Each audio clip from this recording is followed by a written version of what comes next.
two huge changes in the world that are going to dramatically affect your purchasing prices and mine, I would guesstimate within the next 5 years. Number one huge change, you and I have gotten totally accustomed to cheap made from China goods, and the reason that was possible was because they had a huge labor force, so their workers were really inexpensive, and that inexpense got passed on to the goods and services that you and I purchase. That has changed, and it's changing rapidly. You probably have heard of the Chinese one-child policy. Well, what that's meant is that by now there is a really big, top-heavy senior elderly people who are not working, and the next generations, the next cohorts are really, really slender. So, and I don't mean their weight and size.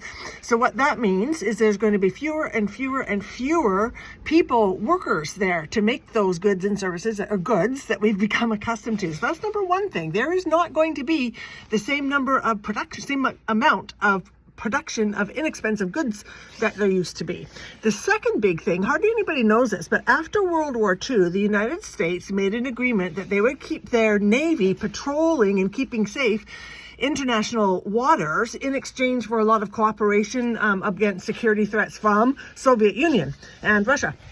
Anyway, it was either this January or last January that the Biden administration undid that. It kind of tore up the treaty, for reasons that you can imagine. Anyway, they are no longer donating their Navy to keep the international navigable waters safe.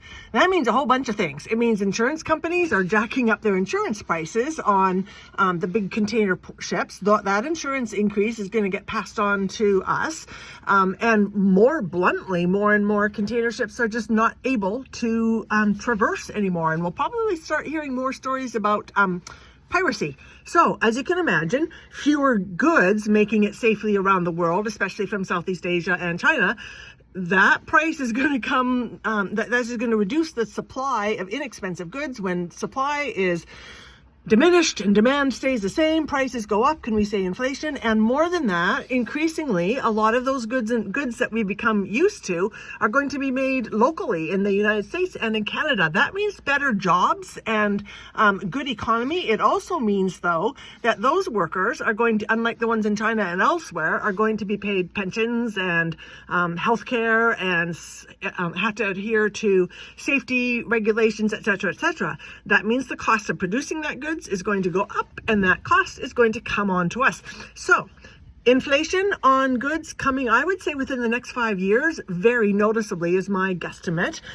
Yes, Trudeau has something to do with inflation, but you can't put these on him. You cannot put these on him, but consider yourself warned about the incoming inflation.